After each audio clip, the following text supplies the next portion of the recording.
O Senhor esteja convosco. Ele está no meio de nós. Proclamação do Evangelho de Jesus Cristo segundo Mateus. Glória a vós, Senhor. Depois da multiplicação dos pães, Jesus mandou que os discípulos entrassem na barca e seguissem à sua frente para o outro lado do mar, enquanto ele despediria as multidões. Depois de despedi-las, Jesus subiu ao monte para orar a sós. A noite chegou e Jesus continuava ali sozinho. A barca, porém, já longe da terra, era agitada pelas ondas, pois o vento era contrário. Pelas 3 horas da manhã, Jesus veio até os discípulos, andando sobre o mar. Quando os discípulos o avistaram andando sobre o mar, ficaram apavorados e disseram: "É um fantasma!" e gritaram de medo. Jesus, porém, logo lhes disse: "Coragem, sou eu, não tenhais medo." Então Pedro lhe disse: "Senhor, se és tu, manda-me ir ao teu encontro caminhando sobre a água." E Jesus respondeu: "Vem." Pedro desceu da barca e começou a andar sobre a água em direção a Jesus. Mas quando sentiu o vento, ficou com medo e começando a afundar, gritou: "Senhor, salva-me."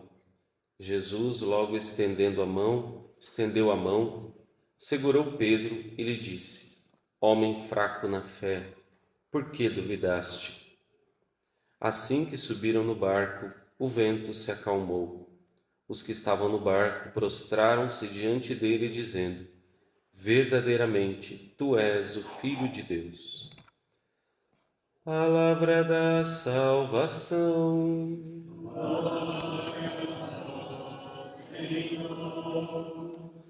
Vinde, Espírito Santo, vinde, por meio da poderosa intercessão do Imaculado Coração de Maria, vossa amadíssima esposa. Amém.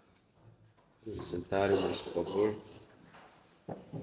Que Santo Antônio hoje possa rezar por nós, rogar por nossas famílias, neste início da Semana da Família, um dia dos pais, um dia muito especial para todos nós.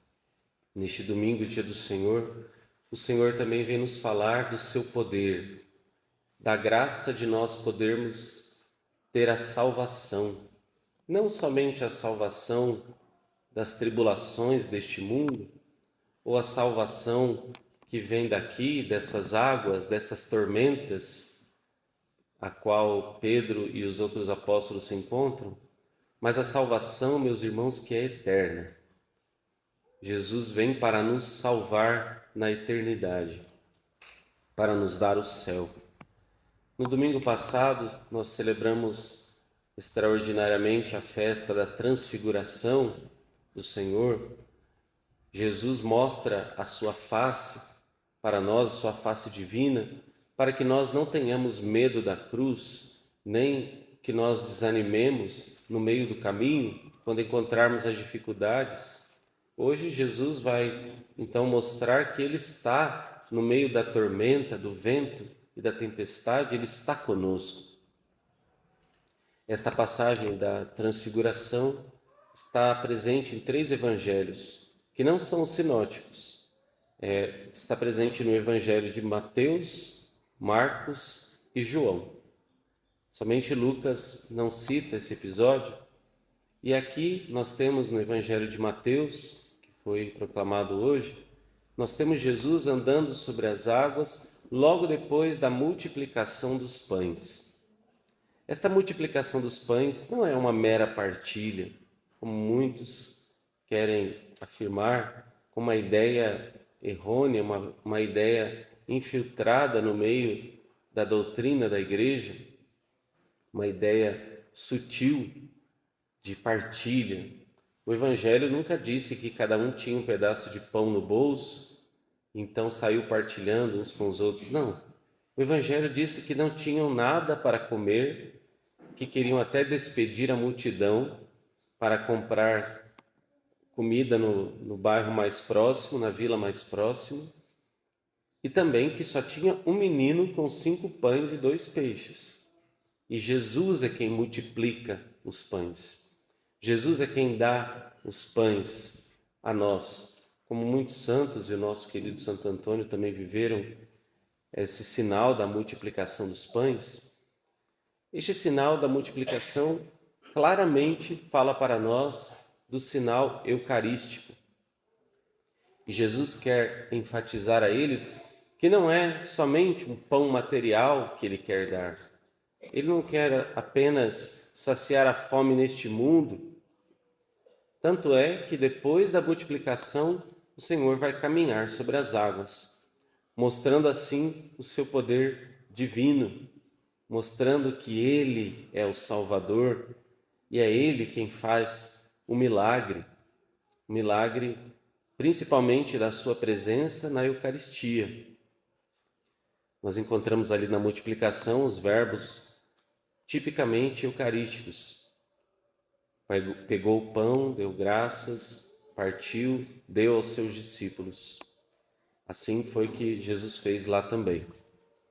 E neste episódio hoje nós encontramos também o chamado de Jesus a termos fé, a virtude teologal da fé. A fé, diz o Catecismo da Igreja Católica, é o encontro entre Deus que nos chama, Deus que vem ao nosso encontro e nós que sempre o buscamos. A fé não é somente acreditar que Deus quer, que Deus deva fazer algo que eu quero que Ele faça.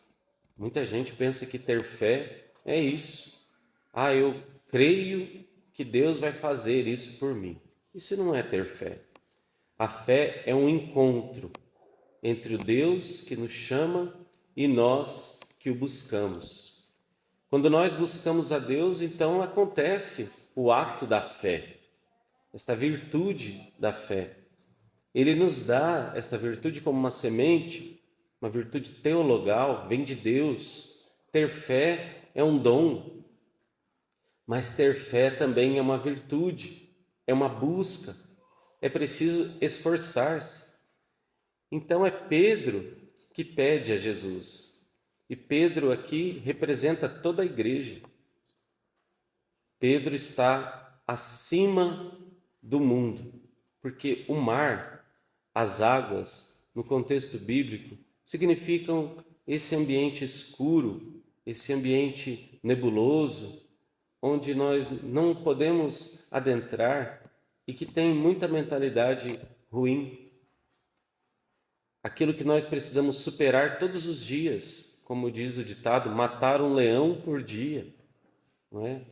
Com o nosso trabalho, com as dificuldades que aparecem, com o cansaço, com a vida de todos os dias. Então, este é o mundo em que vivemos, mas o mundo também representa aquelas ideias que são contrárias à fé. A fé, portanto, está acima do mundo.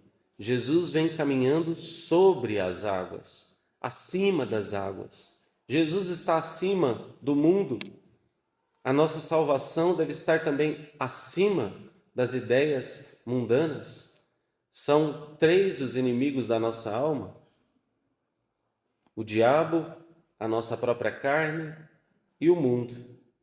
Hoje nós somos convidados e chamados a guerrear e a estar acima do mundo, soberanos sobre as ideias mundanas. E hoje nosso mundo é cheio de ideias contrárias à fé. Nós não podemos esmorecer com os ventos que vêm contrários, mas nós precisamos olhar para Jesus e dizer: Senhor, chama-me, como Pedro fez. Quer dizer, ter fé. Senhor, vem ao meu encontro, ou manda-me ir ao teu encontro, como Pedro disse. E Jesus diz: vem. E Pedro anda sobre as águas. Pedro não se amedronta. Ele está acima, a igreja está acima de toda mentalidade mundana, de toda falsa ideologia que é colocada sobre nós hoje, tentando perverter as famílias, perverter as crianças, os jovens e todos nós. Deus está acima de tudo isso. E Pedro começa a afundar quando vem um vento contrário. Então ele afunda nas ideologias. A igreja pode querer se afundar nessas ideologias mundanas, como nós temos visto muitas vezes aqui no nosso mundo, no tempo de hoje. Muitas vezes vemos as pessoas, os membros da igreja, perecendo diante de tantas dificuldades. Mas nós precisamos pedir a salvação de Jesus. É Jesus quem vai nos salvar. Então Pedro vai dizer: Senhor, salva-me. E ao dizer Senhor, salva-me, Pedro não está dizendo somente para salvá-lo daquele mar, que aconteceu de fato, está aí nos evangelistas. Este fato é real. Não é somente uma história, somente um simbolismo. Mas este fato nos mostra que precisamos buscar a salvação em Jesus. E que a nossa salvação não está somente aqui, meus irmãos. O nosso olhar precisa estar para o alto. Nosso olhar precisa ir mais além. Não ficarmos presos aqui nas nossas ninharias. O fulano brigou comigo, o ciclano falou isso de mim, a minha família vai mal, nós não nos entendemos. Hoje, Dia dos Pais, homens, pais, tenham um olhar mais voltado para o alto. Olhem mais para a fé. As famílias estão perecendo porque aqueles que são os chefes das famílias estão olhando para baixo, estão olhando para as tribulações. Não vou ter filhos porque é difícil demais. Tem gente que até é cristão e até sabe de tudo que está acontecendo no mundo. Não vou ter filhos porque meus filhos, imagina viver num mundo tenebroso deste. É muita maldade com as crianças. Então Deus é mau porque nos pôs aqui, neste mundo? Deus não nos desampara, meus irmãos. A fé está acima das águas. Nós podemos andar sobre o mundo. Podemos andar, mesmo que nos falte chão. As pessoas não falam, né? Quando tem uma notícia ruim, fala: me faltou chão. Então, fiquei sem chão. Assim, muitas vezes, é a nossa caminhada de fé. Mesmo que pareça que não temos chão para andar, neste mundo, nós podemos olhar para o alto, nós podemos olhar para Cristo e a nossa fé então vai fazer-nos andar sobre as águas deste mundo. Que o Senhor possa nos dar o entendimento da sua palavra, que Ele mostre o seu poder. E Deus é tão simples que Ele mostra todo o seu poder, de Deus que é todo-poderoso, onipotente. Ele mostra na pequenina hóstia, na hóstia consagrada, no pão tão frágil, no vinho, um líquido tão frágil que precisa de tanto cuidado. O Senhor nos mostra o seu grande poder, a sua presença real na Santíssima Eucaristia. Reconheçamos o seu poder divino e busquemos pela fé, a virtude da fé, a virtude teologal, que vem de Deus e vem também de nós. Busquemos nos encontrar ao Senhor, com o Senhor que nos chama, dizendo: vem. E vamos corajosos ao seu encontro com as práticas da nossa fé. Louvado seja o Santíssimo Sacramento.